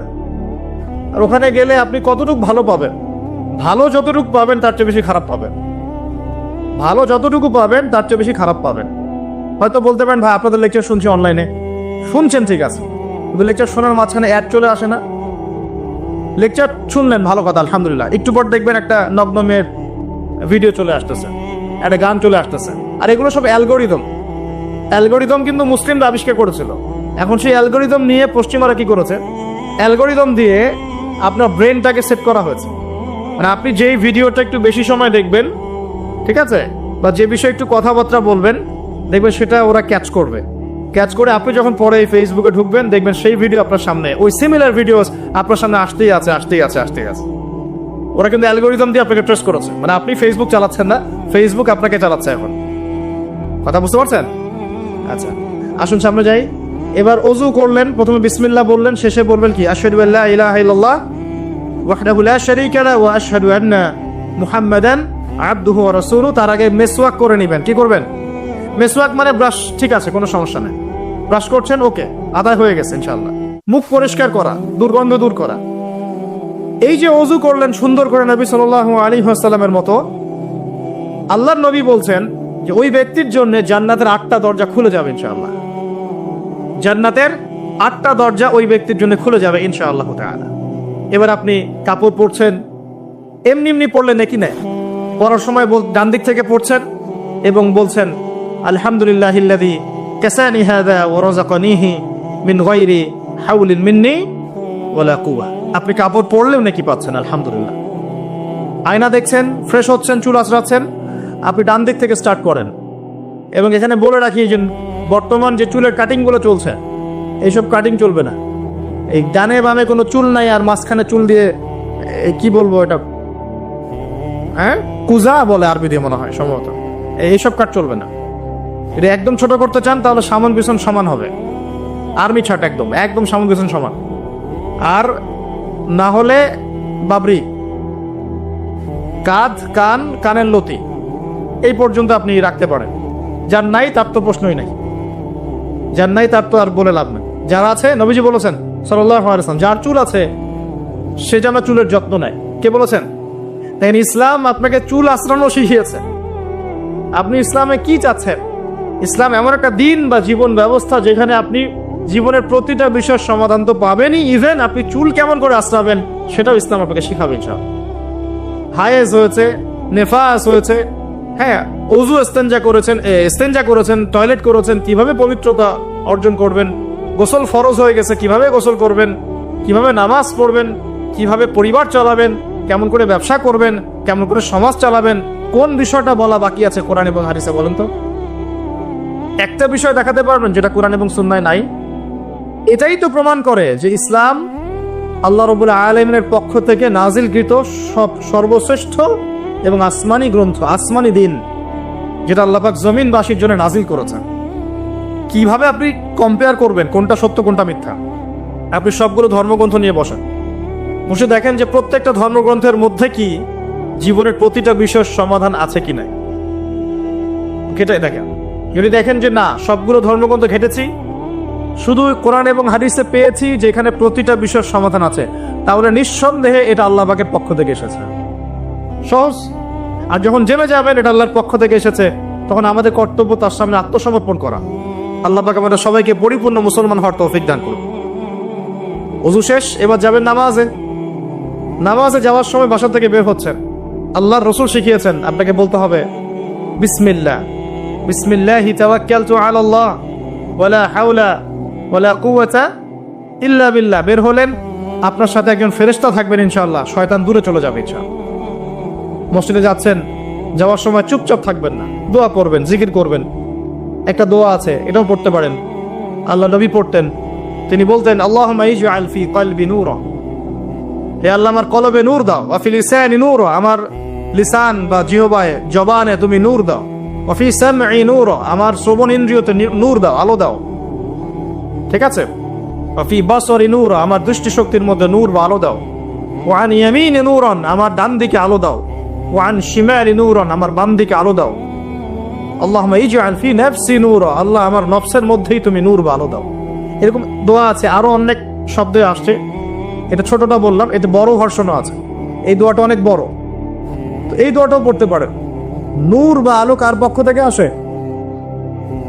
দুনিয়াতে যদি আমরা এই জাহেলি পরিবেশে অন্ধকারাচ্ছন্ন সমাজে আমরা যদি আলো চাই, আল্লাহর নূর ছাড়া কোনো গতি নাই। আল্লাহ পাক নূর দিলে আপনি আলো পাবেন। আল্লাহ পাক খিদর আলাইহিস সালামকে নূর দিয়েছিলেন না? নৌকা কেন ফুটা করছেন মানুষ বুঝতে পারছে না, খিদর আলাইহিস সালাম বুঝতে পারছেন ফুটা না করলে সমস্যা আছে, জলদস্যু নিয়ে যাবে। মনে আছে গল্পটা? কোন সূরায়? কোন সূরা?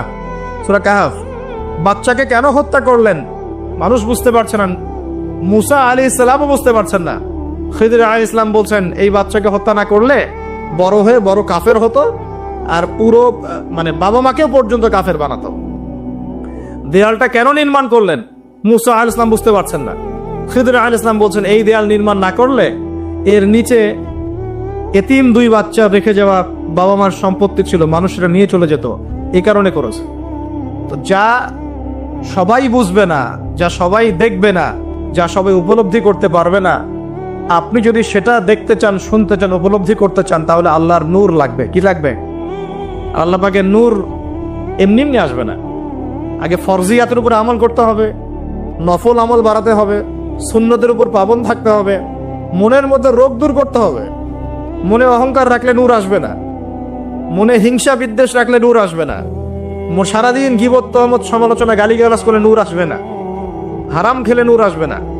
এক কথায় তাসকিয়া বা আত্মশুদ্ধি অর্জন না করতে পারলে নূর আসবে না। আর আল্লাহর নূরওয়ালা মানুষদের কাছে গেলে ইনশাআল্লাহ নূর আসবে। এরকম মানুষ তো খুঁজে পাওয়া এখন মুশকিল না?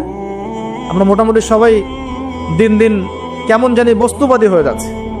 বস্তুবাদী মানে দুনিয়ার ফিকিরটা বেশি, দুনিয়া ঠিক রেখে তারপর পরকাল করতে চাই, তাই না ভাই? আল্লাহ পাক আমাদেরকে বোঝার তৌফিক দেখ যে এই দুনিয়ার জীবনটা সংক্ষিপ্ত এবং চিরস্থায়ী নয়। আমাদের প্রতিটা কাজ পরকালীন স্বার্থে করা উচিত। আল্লাহ পাক বোঝার তৌফিক দান করুন। নামাজ পড়তে যাবেন, এবার নামাজের মধ্যে চেষ্টা করবেন আজান এবং একামত এর মাঝখানে বেশি বেশি দোয়া করার জন্য। নবীজি বলেছেন আজান একামতের মাঝখানে দোয়াগুলো আল্লাহ পাক ফেরত দেন না। আজান একামতের মাঝখানে যে কোনো দোয়া করবেন ইনশাআল্লাহ আল্লাহ পাক কবুল করবেন, যদি আপনার রিজিকটা হালাল হয়। আল্লাহ পাক তৌফিক দান করুন, আমিন। তারপরে নামাজে দাঁড়ালেন, একামত হয়ে গেছে, এখন কি নামাজ কি আমরা 4 মিনিটে 4 রাকাত নামাজ শেষ করে দিব? আমরা কি 3G 4G 5G নামাজ পড়বো, নাকি নবী সাল্লাল্লাহু আলাইহি ওয়াসাল্লামের মতো ধীর স্থির ভাবে নামাজ পড়বো? কোনটা? আর নামাজের যে কিছু মাসআলা আছে, এই মাসআলা ইখতিলাফি মাসআলাগুলোকে নিয়েই কি আমরা পড়ে থাকবো, নাকি নামাজের ভিতরে যে প্রাণ, আধ্যাত্মিকত্ব, ইহসান, মারিফত এগুলোর ফিকির করবো? কোনটা বলেন? হাত কোথায় বাঁধবো, পায়ে পা লাগাবো কি লাগাবো না, আমিন জোরে বলবো না আস্তে বলবো, আর কি রফুল ইয়াদান করবো কিনা, ব্যাস এই তো আমাদের মাসালা, নাকি? এইগুলো নিয়েই তো আমরা মোটামুটি মসজিদ তো ভাগ করে দিছি মাশাআল্লাহ অনেক, নাকি? এবং সেগুলোকে আমরা মনে করি যে আমরা জিহাদ করে দিছি সমাজের মধ্যে। হ্যাঁ, উম্মার ঐক্য নষ্ট হয়ে গেছে। উম্মার ঐক্য কি হয়েছে? নষ্ট হয়ে গেছে। এভাবে আস্তে আস্তে উম্মার ঐক্য নষ্ট করা হয়েছে। আর উম্মার ঐক্য যে নষ্ট হোক এটা কারা চাইবে? ইসলামের বন্ধুরা না শত্রুরা? আমরা সবাই মিলে যদি এই পুরো বাঙালি জাতি এবং আমার উম্মা যারা আছে মুসলিম, আমরা সবাই ঐক্যবদ্ধ থাকি, আমাদেরকে কি হারানো খুব সহজ, নাকি বিভক্ত হয়ে গেলে সহজ? বিভক্ত হয়ে যায় এটা কারা চাইবে? নিঃসন্দেহে ইসলামের দুশ্মনরাই চাইবে। তো আমরা বিভক্ত হয়ে যাচ্ছি কারণে অকারণে। তো দেখুন নামাজের মূল জিনিসটা কি? আল্লাহকে পাওয়া। নামাজে দাঁড়িয়েছি, নামাজে কতটুকু মনোযোগ থাকে, কি পড়ি বুঝি কিনা, সূরা ফাতিহার অর্থ বুঝি কিনা, সেজদায় আল্লাহকে পাই কিনা, আমি দোয়া করলে আমার চোখ দিয়ে পানি ঝরে কিনা, তেলাওয়াত বুঝি কিনা, রুকু ধীরস্থিরভাবে করি কিনা, সেজদা ধীরস্থিরভাবে করি কিনা, নামাজে কি আমি চুরি করি, এগুলো খেয়াল রাখতে হবে। স্থিরতা থাকবে। অনেকে দেখি নামাজে রুকু করেন, রুকু থেকে মাথা না তুলেই তাবাস করে সেজদায় চলে যান, করেন কিনা? এটা নামাজ চুরি করা। এই নামাজ আল্লাহর কাছে কবুল হয় না। একটা হাদিসে আসছে, বহু নামাজি আছে যাদের নামাজ শেষ হওয়ার পরে নামাজটাকে নিয়ে তাদের মুখের উপর নিক্ষেপ করে দেওয়া হয়। বলেন নাউজুবিল্লাহ। আমরা কি এমন নামাজি হতে চাই? নবী সাল্লাল্লাহু আলাইহি ওয়াসাল্লাম নামাজে দাঁড়াতেন, দুনিয়া ভুলে যেতেন, দুনিয়ার ফিকির থাকতো না, কোনো পা ফুলে যেত, তিনি টেরই পাচ্ছেন না। একটা হাদিসে আসছে, নবী সাল্লাল্লাহু আলাইহি ওয়াসাল্লাম এক রাকাতের মধ্যে প্রায় 4.5 পারা কোরআন তেলাওয়াত করেছেন। আমরা তো এতটুকু পারবো না, আমরা জানি, কিন্তু অন্তত পক্ষে 10টা আয়াত যদি পড়ি, একটা সূরাও যদি পড়ি, এটাকে ধীর স্থির ভাবে পড়া যাবে কিনা? যাবে না? একটু অর্থটা বুঝে পড়া যায় না? আমরা যখন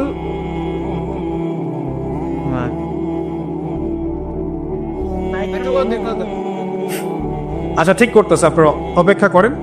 আমরা যখন সূরা ফাতিহা পড়ি, আল্লাহ পাকের সাথে আমরা কিন্তু কথোপকথন করি। আপনি কি জানেন? এই হাদিসে শোনেন, যখন আল্লাহু আকবার বলে দাঁড়াই এবং সূরা ফাতিহা সানার পরে সূরা ফাতিহা স্টার্ট করে আমরা বলি আলহামদুলিল্লাহি রাব্বিল আলামিন, আল্লাহ পাক উত্তর প্রদান করেন, বলেন হামিদানি আব্দি। আমরা বলি আর রহমানির রহিম, আল্লাহ পাক বলেন ইসনা আলাইয়া আব্দি।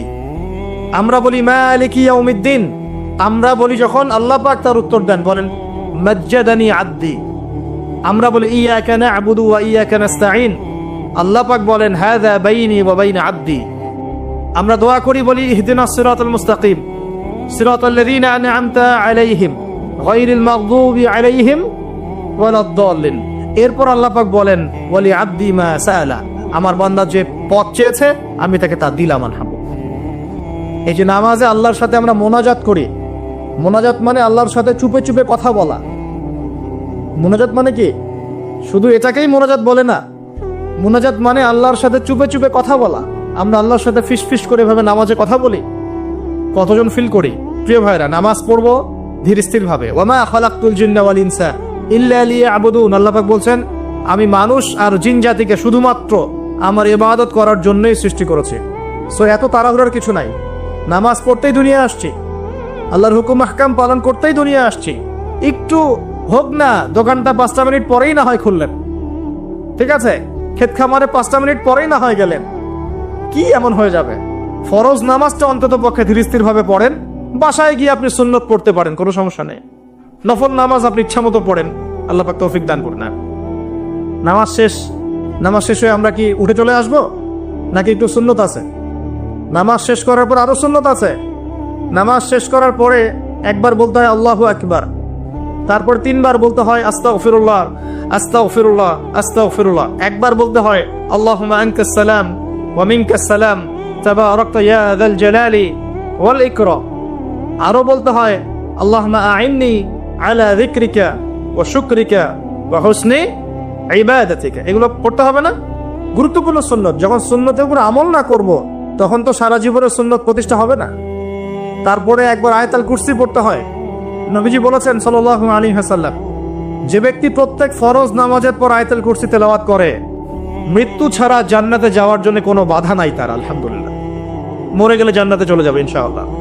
এরপরে আরো আছে আল্লাহুম্মা লা মানিআ লিমা আ'তাইত ওয়া লা মু'তিয়া লিমা মানা'ত ওয়া লা ইয়ানফা'ু যাল জাদ্দি মিনকাল জাদ। আরো অনেক দোয়া কালাম আছে।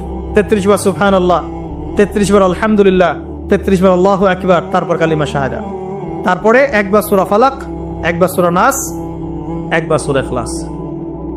এগুলো পড়ে উঠে আসবেন। আমরা কিন্তু এই সুন্নগুলোর চাইতে এখন ওই মোনাজাতকে বেশি গুরুত্ব দিই, তাই না? মোনাজাত করলেন, উঠে চলে গেলেন, তা সুন্নতগুলো আমল করবে কে? মোনাজাত তো অপেক্ষায় বসে আছেন, সালাম ফিরানো হয়ে গেছে, ব্যাস মোনাজাত 1 মিনিট শেষ, আলহামদুলিল্লাহ শেষ করলেন, কিন্তু সুন্নতগুলো আমল করবে কে? সুন্নতটা কি সরে গেল না? আমি তর্ক করতে আসিনি এই বিষয় নিয়ে, করেন বুঝলাম, আপনি করেন, ঠিক আছে করেন, কিন্তু সুন্নত আমলটা করবে কে? এই জিকির আজগার তাসবিহ তাহলিলগুলো কে পড়বে? তাহলে ওগুলো তো পড়তে হবে নাকি? ওগুলো তো পড়তে হবে। তাসবিহ তাহলিল জিকির আজগার শেষ করেন, আল্লাহ পাক তৌফিক এনায়েত করুন, আমিন। এরপরে আসেন, এবার যে নামাজ থেকে বের হয়ে গেলাম, এখন কেউ যাবে চাকরি ক্ষেত্রে, কেউ ব্যবসায়, কেউ পড়াশোনায়, হ্যাঁ কেউ সমাজে, বিভিন্ন জন বিভিন্ন জায়গায় চলে যাব না নামাজ শেষে? আচ্ছা, এখন ঘুমালাম নবীর মতো, উঠলাম নবীর মতো, দাঁত ব্রাশ করলাম, মাশাআল্লাহ, মেসওয়াক করলাম, ওযু করলাম, ইস্তিনজা করলাম, নামাজে গেলাম, নামাজও পড়লাম, সবকিছু নবীর মতোই করলাম সাল্লাল্লাহু আলাইহি ওয়াসাল্লাম। এখন কি ব্যবসায় গিয়ে মাপে কম দিতে পারবো? বলেন, কথা বলেন। এখন আসল জায়গায় আসেন। নামাজ তো আলহামদুলিল্লাহ পড়লাম, জিকির আজগার করলাম, তাসবিহ তাহলিল করলাম, কোরআনও তেলাওয়াত করলাম, মাশাআল্লাহ। আল্লাহ পাককে বলে আসলাম, আল্লাহ তোমারই ইবাদত করি, তোমার কাছেই সাহায্য চাই, আর কারো কাছে চাই না। এখন কি বের হয়ে আমি যখন চাকরিতে যাব বা ব্যবসায় যাব বা অন্য সেকশনে যাব, এখন কি আমি ব্যবসায় গিয়ে মাপে কম দিতে পারবো কিনা? এখন কি আমি পণ্যে ভেজাল দিতে পারবো কিনা? এখন কি আমি মিথ্যা কসম করে পণ্য বিক্রি করতে পারবো কিনা? এখন চাকরির ক্ষেত্রে গেলে আমি কি ঘুষ নিতে পারবো কিনা? আমি কি সুদ খাইতে পারবো কিনা? আমি কি বাজারে কৃত্রিম সিন্ডিকেট তৈরি করতে পারবো কিনা? বাজারে একটা রেট চলছে, আমরা পলিসি করে দামটাকে মজুত করে বাড়াই দিলাম, মানুষকে একটা ভোগান্তিতে ফেললাম, পারবো কিনা? এখানে গিয়ে আমানতের খেয়ানত করতে পারবো কিনা? দায়িত্ব অবহেলা করতে পারবো কিনা? এখানে গিয়ে আমি দুনিয়ার সামান্য স্বার্থে পরকাল বিসর্জন দিতে পারবো কিনা? পারবো? যদি পারি, তাহলে আমরা শুধু নামাজে মুসলিম হয়েছি, জীবনের সব ক্ষেত্রে এখনো মুসলিম হতে পারি নাই। আর যদি আমরা জীবনের সব ক্ষেত্রে মুসলমান হতে পারি, তাহলে ইসলামের বিজয় আসবে ইনশাআল্লাহ। আমার কথা কি বোঝা যাচ্ছে না কঠিন হচ্ছে? এখন পরিবারে আসলাম, তো পরিবারটা ইসলামী আদর্শে করবো না? আমার বাচ্চা কাচ্চা ইসলাম শিখবে না? আমাদের বাসার মেয়েরা মায়েরা পর্দা করবে না? আমার বাসায় তালিম থাকবে না? নাকি অপসংস্কৃতি থাকবে? নামাজ পড়ে এসেই রিমোটটা নিয়ে বসে যাব এই বেহায়া সিরিয়াল দেখার জন্য? নাকি মোবাইল ফোনে ঢুকে যাব পর্নোগ্রাফি দেখার জন্য? নামাজ পড়ে বের হয়ে কি সিগারেট ধরাবো? বন্ধুদের পাল্লায় বসে মাদকের আসরে বসবো? নাকি মেয়ের পিছনে ঘুরবো? নামাজ তো পড়লাম, এখন কি হবে? প্রিয় ভাইয়েরা, যদি আমরা প্রকৃত অর্থেই মন থেকে নামাজ আদায় করতে পারি, নামাজ যদি কবুল হয়, আল্লাহ রাসূল বলছেন নামাজ মানুষকে পাপাচার থেকে দূরে রাখে। আল্লাহ পাকও বলছেন ইন্নাস সালাত তানহা আনিল ফাহশাই ওয়াল মুনকার, নিশ্চয়ই নামাজ মানুষকে সমস্ত পাপাচার থেকে দূরে রাখবে ইনশাআল্লাহ। তার মানে যদি বিশুদ্ধ করে নামাজ পড়তে পারি, আমার পক্ষে সহজ হবে পরিবারটা ইসলামিকভাবে করা, আমার পক্ষে সহজ হবে ব্যবসা বাণিজ্য ইসলাম মেনে চলা, চাকরিতে ইসলাম মেনে চলা। সমাজের দায়িত্ব যদি পাই, এখানে কি আমি ন্যায় বিচার করব না অন্যায় করব? জুলুম করব না ইনসাফ প্রতিষ্ঠা করব? খেয়ানত করব না আমানতদারিতা বজায় রাখবো? আল্লাহ পাক তৌফিক এনায়েত করুন যেন জীবনের প্রতিটা ক্ষেত্রে আমরা ইসলাম ফলো করতে পারি। আমরা পিছিয়ে পড়েছি সুন্নতের অবহেলার কারণে, জ্ঞানের চর্চা ছেড়ে দেওয়ার কারণে, জানা অনুযায়ী আমল না করার কারণে, এবং ইসলাম জীবনের সমস্ত ক্ষেত্রে বাস্তবায়ন না করার কারণে। আমি কি বোঝাতে পারছি ভাই? আরো পিছিয়ে পড়েছি হারাম রিজিক খাওয়ার পিছনে। হারাম রিজিক খেয়েছি, দোয়া কবুল হচ্ছে না, পিছিয়ে পড়ছি আমরা। আমরা পিছিয়ে পড়েছি আমাদের মা বোনদের পর্দার গাফেলতির কারণে। আপনি যদি কোনো সমাজকে ধ্বংস করতে চান, তাহলে ওই সমাজের মধ্যে বেহায়া মেয়েদেরকে, নগ্ন মেয়েদেরকে ছড়িয়ে দেন। যদি আপনি কোনো সমাজকে ধ্বংস করতে চান, যুব সমাজের মধ্যে মাদক ছড়িয়ে দেন। আপনি যদি কোনো সমাজকে ধ্বংস করতে চান, তাহলে সমাজের নেতৃত্ব প্রদানকারী মানুষদেরকে করাপ্টেড বানিয়ে দেন, সমাজ ধ্বংস হয়ে যাবে। আমরা কিন্তু দিন দিন এই কাজগুলো করেছি। আমাদের যুব সমাজের মধ্যে মাদক ছড়িয়ে গেছে না? মেয়েদের মধ্যে বেপরদামি ছড়িয়ে গেছে না? এই তো কয়েকদিন আগে দেখলেন না, ফ্রি মিক্সিং নিয়ে এতদিন ধরে কথা বলে আসছি, দেখলেন না টিচার কি করলো মেয়েদের সাথে? আপনি মেয়েকে পড়াতে যাচ্ছেন, পড়াচ্ছেন একজন পুরুষ টিচারকে দিয়ে। 10টা মেয়ে পড়ছে একটা ব্যাচে প্রাইভেট করে, একটা পুরুষ টিচার পড়াচ্ছে। 2 দিন পর ঘটনা ঘটে যাচ্ছে, হচ্ছে না? আমরা এই ফ্রি মিক্সিং মানে নারী পুরুষের অবাধ মেলামেশার ফলে সমাজটা ধ্বংস করে গেছে। মেয়েদের একটা ফাংশন আছে, মেয়েদের ফাংশন মেয়েদের ক্ষেত্রে, ছেলেদের ফাংশন ছেলেদের ক্ষেত্রে। একে যখন আপনি মিশ্রিত করে দিবেন, এরকম দুর্ঘটনা ঘটবে, প্রতিনিয়তই ঘটবে, কেউ ঠেকাতে পারবে না। নসিহত করে কি হবে? কারণ নসিহত করে তো সব হচ্ছে না। যাদের হাতে এই ক্ষমতাগুলো আছে, তারা যদি সমাজের মধ্যে ফ্রি মিক্সিংটাকে রোধ করতে পারেন, সমাজের মধ্যে ইনশাল্লাহ দেখবেন একটা সাম্য আসবে, ব্যালেন্স আসবে, এবং ছেলে মেয়েদের মধ্যে এই অবাধ মেলামেশা কমে যাবে ইনশাআল্লাহ। অবাধ মেলামেশার ফলে জেনা বেড়েছে, ধর্ষণ বেড়েছে, পরকীয়া বেড়েছে, আর অনেক কিছু হয়েছে। একটা বাচ্চা মেয়ে পর্যন্ত এখন সেফ হচ্ছে না, বাচ্চা মেয়েকে পর্যন্ত মানুষ ধর্ষণ করে দিচ্ছে না। মানে আমরা আমাদের ছেলে মেয়েদের জন্য কোন পরিবেশ সমাজ রেখে যাচ্ছি ভাবতে হবে তো। আল্লাহ পাক আমাদেরকে বোঝার তৌফিক দান করুন। আমাদের মা বোনদেরকে পর্দা রাখতে হবে। প্রিয় ভাইয়েরা, এটার থেকে গাফেলতির কারণে আমরা পিছিয়ে পড়েছি, আরো পড়েছি। ওই যে বললাম দায়িত্বহীনতা, মানে আমরা মনে করি দিনের দায়িত্ব শুধু আলেম ওলামাদের। এই দায়িত্বহীনতার কারণে আমরা সবাই দিনের ক্ষেত্রে আস্তে আস্তে আস্তে অনেকটা পিছিয়ে আসছি। আরো আছে কারণ হচ্ছে ইসলামের ভিতরে, ইসলামের লেবাজে পোশাকে অনেক মুনাফেক ঘোরাফেরা করছে, এরাও ইসলামকে পিছিয়ে দিচ্ছে। আর ইসলামের প্রকাশ্য শত্রু যারা সারা বিশ্ব থেকে মুসলিমদের নাম নিশান মিটিয়ে ফেলতে চায়, এরা বিভিন্ন এজেন্ডা মুসলিম সমাজে বাস্তবায়ন করছে। এই সমাজে এই এজেন্ডাগুলোর কারণেও মুসলমানরা আজকে পিছিয়ে পড়ছে। আরো কারণ আছে, অর্থনৈতিকভাবে ইসলামিক ভিত্তি আমাদের স্ট্রং হচ্ছে না, আমাদের সুদের সাথে আপোষ করতে হচ্ছে, এই কারণে আমরা পিছিয়ে পড়ছি। আরো ব্যাপার আছে, একটা জাতি উন্নত হয় কিভাবে? ওই যে কিম জং উনকে দেখেন, চিনেন? কিম জং উনকে চিনেন? কোথাকার প্রেসিডেন্ট।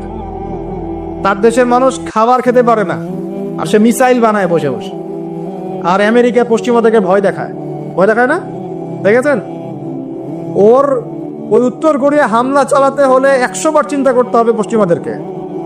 হ্যাঁ, কারণ সে 8-10টা মুসলিম কান্ট্রির মতো না, যাদের কাছে এরকম কোনো অস্ত্র নাই। কথা বুঝতে পারছেন? ওকে অত সহজে কিন্তু কেউ আক্রমণ করবে না। তারপরেও আবার চায়নার সাথে ওর বন্ধুত্ব আছে, রাশিয়ার সাথে ওর বন্ধুত্ব আছে, ঠিক আছে? এর একটা অ্যালায়েন্স, এটাকে জিও পলিটিক্যাল ভাষায় ওদের অ্যালায়েন্স বলে। তো ওরা শক্তিশালী হলো কিভাবে? শুধুমাত্র ফাইন্যান্স দিয়ে না, এখানে পলিটিক্যাল ভিত্তি শক্ত, অস্ত্র শস্ত্র তাদের আছে। এখন বহির্বিশ্বের শত্রুরা ওদের দিকে চোখ তুলতে পারছে না, এত সহজ না। তো দেখেন, আমাদের পিছিয়ে পড়ার এগুলোও কারণ আছে। মুসলিম কান্ট্রিগুলোর দিকে তাকায় দেখেন, কয়টা মুসলিম কান্ট্রি এইসব ক্ষেত্রে স্বয়ংসম্পূর্ণ? কয়টা কান্ট্রি দেখবে না? হ্যাঁ, বিশ্বকাপ আয়োজন করে বেড়াচ্ছে, বিশ্বকাপ ফুটবল আয়োজন করে বেড়াচ্ছে, পাশে ইয়েমেন সিরিয়ার মানুষ না খেয়ে মরে যায়, দেখার সুযোগ নাই। কি করছে? ওইখানে বেস ক্যাম্প দিয়ে রেখেছে পশ্চিমাদের জন্য, ওখানে বেস ক্যাম্প ঘাঁটি দিয়ে রেখেছে পশ্চিমাদের জন্য। এবং বহু মুসলিম কান্ট্রি যারা মানে আমাদের কাছে এখন আইডল হয়ে বসে আছে, তারা উঠতে বললে ওঠে, তারা বসতে বললে বসে, ওদের ইশারায় কাজ করে কিনা? জিও পলিটিক্যাল ভিত্তি দুর্বল, ইকোনমি ভিত্তি দুর্বল, ফাইন্যান্স দুর্বল, আর আমরা আধ্যাত্মিকত্ব তো দুর্বলই। তো সব মিলিয়ে এই যে 100 বছরে আমরা পিছিয়ে পড়লাম, এখানে 100টা কারণ খুঁজে বের করা যাবে, এত কারণ বলার সময় না। এখন প্রসঙ্গে আসেন, এভাবেই কি চলতে থাকবে না উত্তরণের কোনো পথ আছে? আমরা কি চাই যে আমরা সে আবার ওই ইসলামের সোনালী যুগে ফিরতে পারি?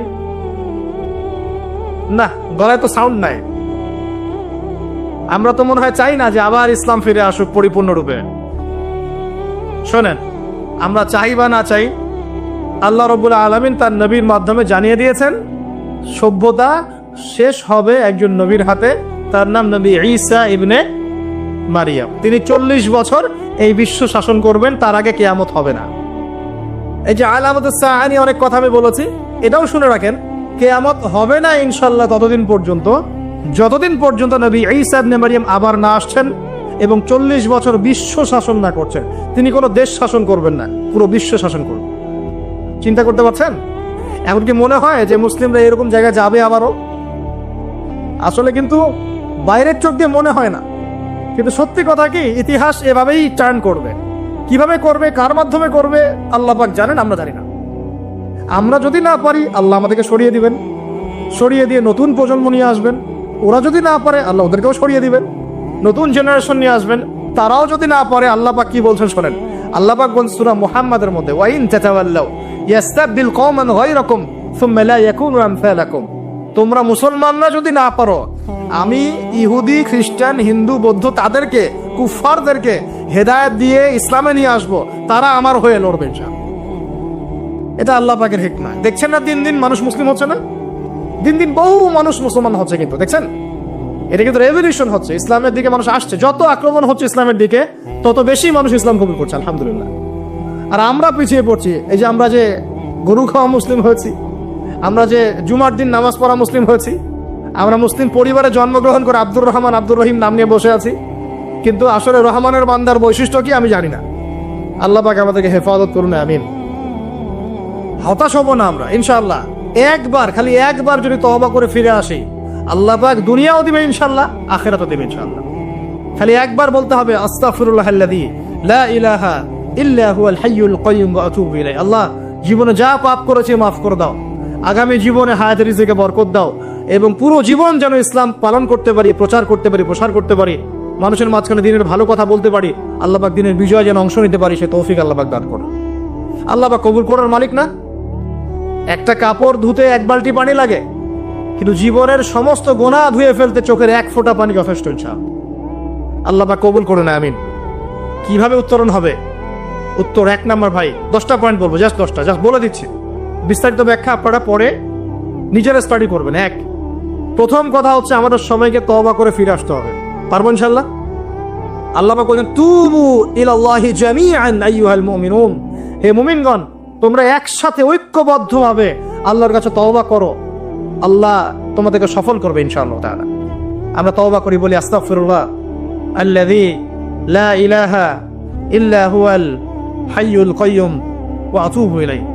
আমরা আল্লাহর কাছে তওবা করছি, আমরা সারা জীবন যে পাপ করেছি আল্লাহ পাক যেন মাফ করে দেন, এবং আমাদের নেক হায়াতে যেন আল্লাহ পাক বরকত দান করেন, এবং আমাদেরকে পুরো জীবন যেন ইসলাম পালন করার তৌফিক দান করেন। মধ্যমপন্থী হবেন, চরমপন্থী হবেন না, ইসলামের নামে কোনো সন্ত্রাসী কর্মকাণ্ডে যাবেন না, আবার শৈথিলতাবাদী হবেন না, গোলালো মার্কা মানে সব তরকারিতে গা ভাসিয়ে দিবেন না। মধ্যমপন্থী থাকবেন, ইনশাআল্লাহ দেখবেন ইসলামের বিজয় হবে ইনশাআল্লাহ। আল্লাহ পাক তৌফিক এনায়েত করুন। 1 নাম্বার কাজ তওবা করে ফিরে আসা। 2 নাম্বার, আমাদের সবাইকে দ্বীনের জ্ঞান চর্চা করতে হবে। রাজি আছি ইনশাআল্লাহ? আল্লাহ পাক তৌফিক এনায়েত করুন, আমিন। 3 নাম্বার, অবশ্যই জানা অনুযায়ী সবাইকে আমল করার চেষ্টা করতে হবে, নবীর সুন্নত বাস্তবায়ন করতে হবে। তৌফিক এনায়েত করুন আল্লাহ পাক, আমিন। আল্লাহ পাক আমাকে আগে তৌফিক দান করুন, এরপর আপনাদের সবাইকে তৌফিক দান করুন, যাতে করে আমরা দিনের 24 ঘন্টা প্রতিটা কাজ নবী সাল্লাল্লাহু আলাইহি ওয়াসাল্লামের সুন্নাহ মতো করতে পারি, আমিন। 4 নাম্বার, আমাদের সবাইকেই হালাল রিজিক খাওয়ার চেষ্টা করতে হবে। হালাল রিজিক অল্প হলেও এটাতেই তুষ্ট থাকতে হবে। যদি আমাদের 20,000, 30,000, 50,000 টাকায় মাস চলে যায়, বাইরের দিকে তাকার দরকার নাই, এটুকু সন্তুষ্ট থাকি, দুনিয়ার জীবন ইনশাআল্লাহ কেটে যাবে ইনশাআল্লাহ। যার 1 তালা বাড়ি আছে, 2 তালার স্বপ্নে বিভোর হওয়ার প্রয়োজন নাই, 5 তালা আছে, 10 তালার স্বপ্নে বিভোর হওয়ার দরকার নাই। যা আছে সন্তুষ্ট থাকেন, হালালে সন্তুষ্ট থাকেন, ইনশাআল্লাহ এতেই আল্লাহ পাক বরকত দেবেন ইনশাআল্লাহ। আল্লাহ পাক কবুল করুন, আমিন। দাওয়াতি কাজ করতে গেলে 2টা সুন্নাত। 1, সৎ কাজে আদর্শ করতে হবে, অসৎ কাজে নিষেধ করতে হবে। শুধু সৎ কাজে আদেশ করলাম, অসৎ কাজে নিষেধ করলাম না, এই দাওয়াতে খুব একটা ফল হবে না। এই দাওয়াতে কি হবে? দুনিয়ার জীবনে কোনো বালা মুসিবত আসবে না। শুধু সৎ কাজে আদেশ করতে থাকেন, দুনিয়ার জীবনে কোনো বালা মুসিবত, বিপদ আপদ, গীবত, তহমত, সমালোচনা কিচ্ছু শুনতে হবে না, সবাই আপনাকে মাথায় তুলে রাখবে। আর যখন আপনি সৎ কাজে আদেশ করবেন, পাশাপাশি অসৎ কাজেও নিষেধ করবেন, তখন সমস্যা হতে পারে। কিন্তু এটাই নবীদের সুন্নাত, কুনতুম খায়রা উম্মাহ উখরিজাত লিন-নাস, তোমরা শ্রেষ্ঠ উম্মত, তোমাদেরকে বের করা হয়েছে মানব জাতির কল্যাণের জন্য। সূরা আলে ইমরান 110 নম্বর আয়াত। তোমাদের কাজ 3টা, তা'মুরুনা বিল মা'রুফ, তোমরা সৎ কাজে আদেশ করবে, ওয়া তানহাউনা আনিল মুনকার, অসৎ কাজে নিষেধ করবে, ওয়া তু'মিনুনা বিল্লাহ, এবং আল্লাহর প্রতি ঈমান রাখবে। আল্লাহ পাক তৌফিক দান। এরপর 8 নম্বর হচ্ছে আমাদের পরবর্তী প্রজন্ম যারা, আমাদের সন্তান-সন্ততি যারা আছে, ওদেরকে ছোটবেলা থেকেই আগামী বিশ্বের জন্য উপযোগী করে মানুষ করতে হবে। আল্লাহ পাক তৌফিক দান করুন।